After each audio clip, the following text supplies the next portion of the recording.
하나님 말씀 사도행전 1장 1절에서 8절입니다.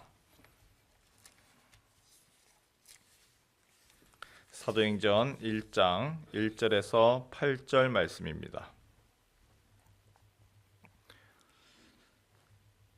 신약성경 186면입니다. 데오빌로여, 내가 먼저 쓴 글에는 무릇 예수께서 행하시며 가르치시기를 시작하심부터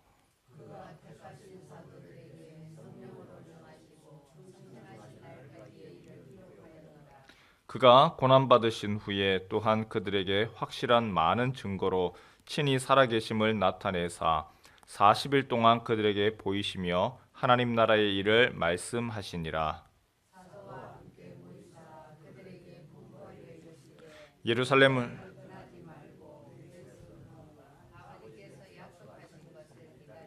요한은 물로 세례를 베풀었으나 너희는 몇 날이 못 되어 성령으로 세례를 받으리라 하셨느니라.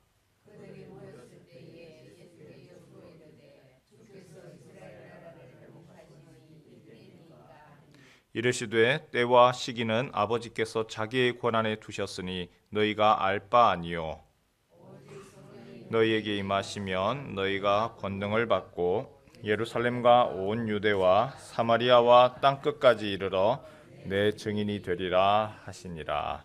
아멘. 오늘부터 사도행전입니다. 사도행전은 누가복음이 1편이라면 누가복음 제2 누가복음이라고 할 수 있죠. 의사 누가가 데오빌로라고 하는 한 사람에게 위한 편지입니다. 참 긴 편지입니다. 사복음 마태, 마가, 누가, 요한복음 그 사복음서 중에서도 분량으로 따지면 제일 긴 게 어디냐? 누가복음입니다. 그리고 사도행전도 적지 않죠. 1장부터 시작해서 28장까지. 그런데 그 긴 내용을 쓴 이유가 무엇이냐? 한 사람을 위해서, 한 사람에게 복음을 전하고 그에게 있어서 예수께서 무슨 일을 하셨는지, 또한 예수님 이후에 제자들이 어떻게 무엇을 예수님의 사명들을 주신 그 사명을 어떻게 감당했는지 그것을 알리기 위해서 기록한 편지, 그것이 바로 사도행전입니다. 그래서 1절 말씀해 보니까 데오빌로여, 내가 먼저 쓴 글에는 무릇 예수께서 행하시며, 이전에 누가복음 내용이죠. 예수께서 행하시며 가르치시기를 시작하신부터 그가 택하신 사도들에게 성령으로 명하시고 승천하신 날까지의 일을 기록하였노라. 누가복음의 내용을 잠깐 이야기를 했고, 그 다음에 예수님께서 3절에 그가 고난받으신 후에 또한 그들에게 확실한 많은 증거로 친히 살아계심을 나타내사 40일 동안 그들에게 보이시며 하나님 나라의 일을 말씀하시니라. 예수님 부활 이후에 승천하시기까지 그때 40일 동안 있었습니다 라고 얘기를 하면서 3절 말씀은 이제 그 앞에 누가복음과 사도행전을 연결을 시켜주고 있습니다. 우리의 관심은 부활하신 예수님이 무엇을 하셨는가입니다. 예수님이 40일 동안 이 땅에 있으면서 제자들에게 당부하셨던 그 내용이 오늘 나타나지요. 바로 4절과 5절입니다. 성령을 기다리라입니다. 성령을 기다려라. 성령으로 세례를 받아라. 예수님이 당부하셨던 두 가지 내용이 있는데, 첫 번째는 너희가 성령을 기다려라. 성령으로 세례를 받아라. 우리 4절, 5절 말씀 같이 한번 읽겠습니다. 시작.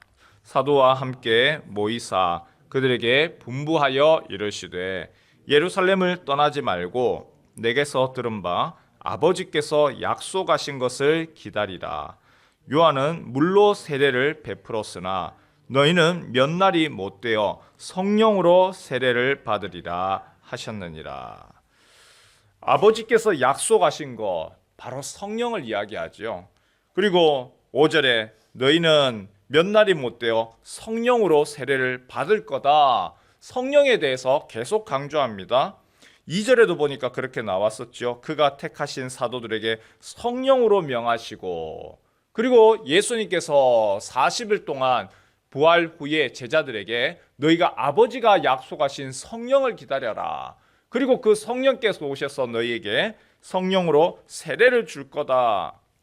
우리가 어제까지 요한복음을 보았습니다. 요한복음에서 예수님께서 내가 고아와 같이 너희를 버려두지 않을 거다. 내가 아버지께 가지만 너희들 혼자 있게 하지 않을 거다. 그러면서 너희에 대해서 아버지께 구하여서 성령을 보내리라. 성령은 어떤 분입니까? 성령은 힘이나 파워나 능력이 아니고 성령은 인격적인 존재로 성령 하나님이시죠. 너희에게 성령 하나님을 보내리라. 성령이 오시면 하시는 일이 예수님을 기억하게 하고 그리고 너희가 말할 것을 알려주시리라. 그래서 예수님께서 성령님 어떤 분입니까? 보혜사라. 헬라어로 이야기하면 파라클레이토스고 영어 성경에서는 어떤 곳에서는 컴포터라, 위로자라. 그리고 어떤 곳에서는 카운셀러라, 너희를 상담하고 그리고 어떤 곳에서는 헬퍼라, 너희를 돕는 분이라.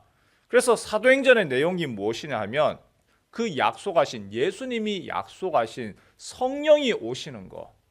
그래서 마치 구약이 오실 예수님에 대한 내용, 신약이 오신 예수님에 대한 내용이라면 누가가 기록했던 누가복음은 오실 성령에 대해 예수님께서 보내실 성령을 보내리라 약속하셨고 사도행전은 그 성령께서 오셔서 무슨 일이 일어나느냐, 성령이 오셔서 제자들이 어떻게 달라지느냐, 성령이 오셔서 사람들 가운데 어떠한 일들이 임하느냐, 그 성령에 대해서 강조하는 것이 바로 사도행전입니다.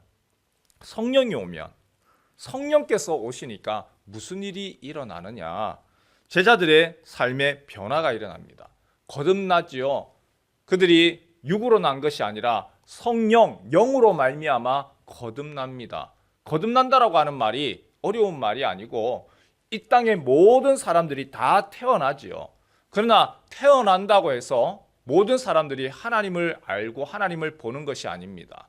하지만 성령께서 그분이 오실 때에 이제는 다시금 성령으로 새롭게 태어나서 성령으로 하나님을 보게 되고 하나님과 교제하게 되는 것을 말합니다.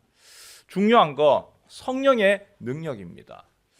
지난 주일 오전 예배 때도 말씀드렸지만 하나님의 그 구원 계획을 다시 한번 생각해 볼까요? 댐에다가 비유를 말씀드렸습니다. 하나님께서 이 땅에 있는 사람들 가물어서 모든 사람과 동물이 죽어갑니다. 그럴 때에 댐을 만들기로 했죠.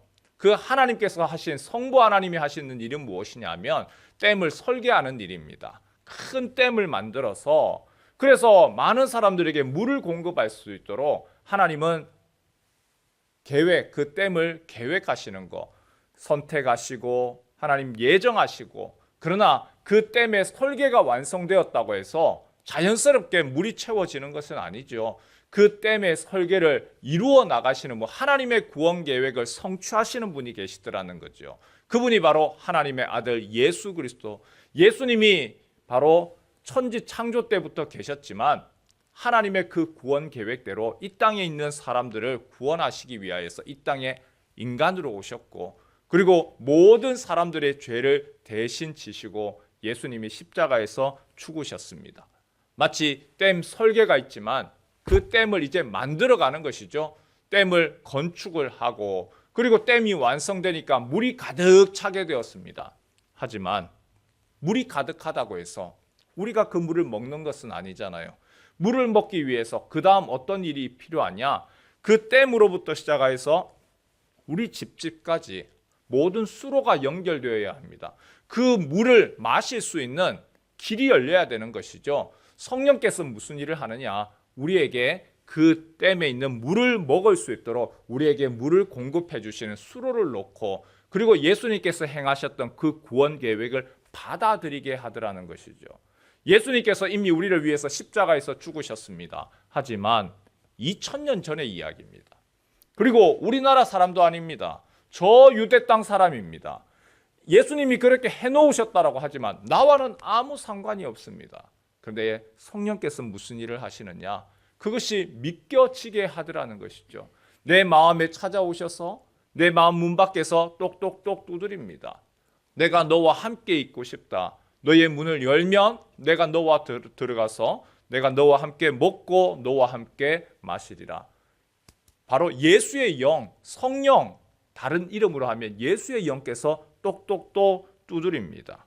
그리고 그분이 우리와 함께 할 때에 마음 가운데서 내가 의식하는 것이 아니고 성령께서 우리의 죄에 대해서 드러나게 하시고 회개하게 하시고 그분을 믿게 하시고 회심의 역사가 일어나고, 그리고 그 예수 그리스도를 영접하는 자, 하나님의 그 이름을 믿는 자에게 하나님의 자녀가 되는, 바로 하나님의 아들로 입양받고 딸로서 입양받는 양자됨이 일어나는 거죠. 그리고 이제 성령께서 마음 가운데 죄를 향하여서 가는 것이 아니라 하나님을 향하여서 가고 싶은 그 마음을 주십니다. 그 마음 가운데서 이제는 내가 지금까지는 내 좋아서 내가 원하는 것대로 했는데 이제부터는 하나님 기뻐하시는 일을 향하여 나아가겠습니다. 이제는 그 거룩의 걸음을 걷는 것, 그것을 바로 성화라고 합니다.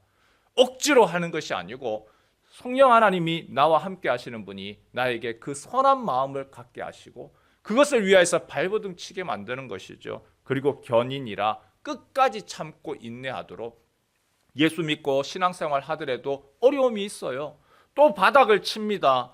포기하고 싶습니다. 그러나 그때마다 성령께서 우리에게 다시금 힘을 주시고 참고 견디게 하시고 돕는 이들을 통하여서 함께 나아가게 하는 것이죠. 그래서 사도행전의 역사는 무엇이냐? 사도행전 전도지요. 사도들이 나아가서 전도합니다. 복음을 전합니다. 그때의 핵심이 무엇이냐? 너희가 성령을 받았느냐?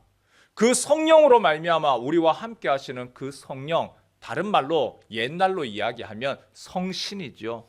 성령 받았다. 이것이 우리에게는 익숙하지만 다르게 얘기하면 성신, 거룩한 신이 임하는 겁니다. 거룩한 신이 임하여서 그 신과 함께 살아가는 겁니다. 그런데 악신과 성신은 다르죠. 악신은요, 내 마음대로 우리를 쥐어 흔듭니다. 악신은 귀신이죠. 귀신은 우리를 그냥 막 흔들고 엉망으로 하기도 하고 우리를 존중하지도 않고 도구와 삼습니다. 그러나 성신께서는 그렇게 하지 아니하고 우리를 존중하시고 우리에 대해서 헬퍼 돕는 분이시고 위로자가 되시고 카운셀러가 되시고, 그리고 하나님이 기뻐하시는 일들을 위하여서 나아가기를 우리의 마음에 말씀하시고, 그래서 우리가 자발적으로 순종하고 사랑하고 그것을 기대하십니다. 성신께서 하시는 일인 것이죠. 그래서 사도행전에서 바로 얘기하는 것이 이겁니다. 너가 성령을 받았느냐? 성신을 받았느냐? 구약 성경에서는 보면 특별한 사람들, 왕이나 아니면은 선지자나 특별한 사람에게 그 성신이 임하였는데, 그러나 이제는 예수 그리스도께서 약속하셔서 내가 아버지께로 가고 그 아버지께 구하여서 너에게 성령을 보내리라, 성신을 보내리라.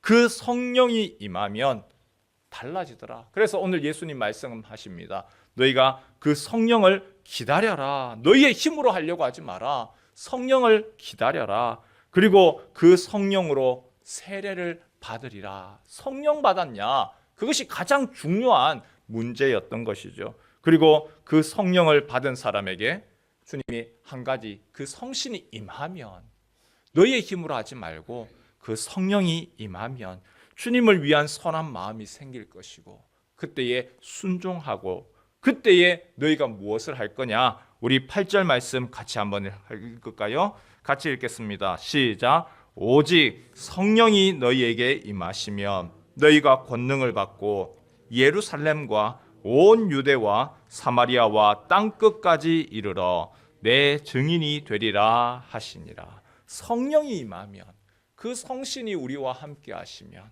그러면 너희가 그분이 힘도 주실 것이고 권능도 주실 것이고 그 성신이 임하면 너희에게 선한 마음을 주실 것이고 그분이 기뻐하시는 것을 향하여서 나아가서 너희도 다른 사람들에게 바로 이 기쁜 소식, 복음을 증거해라. 이 아침에 우리가 무엇을 위해서 간구할까요? 성령 하나님, 주님, 내가 더 주님께 복종하겠습니다. 순종하겠습니다. 예수를 믿는 사람은 이미 그 거룩한 신이 임한 사람이죠. 그 거룩한 성신 앞에서 우리가 주님 무엇을 기뻐할까요? 물어보고 대화하고 그리고 그분의 인도함을 받고 주께서 성령께서 기뻐하시는지 또한 때로는 우리의 마음에 성령께서 저 사람에게 가서 네가 이야기를 해봐라 또한 그 마음을 주시기도 하고 우리가 이 아침에 간구하고 기도할 때에 성령 하나님 내 마음이 오늘 찬양의 가사처럼 빈들의 마른 풀처럼 너무 말라 있고 그리고 쩍쩍 갈라져 있습니다. 성령으로 말미암아 생수를 부어 주시고 오늘도 그 성령 하나님과 함께 동행하게 하여 주옵소서. 이 아침에 간구하고 기도하는 이 아침 되시기를 주님의 이름으로 축원합니다.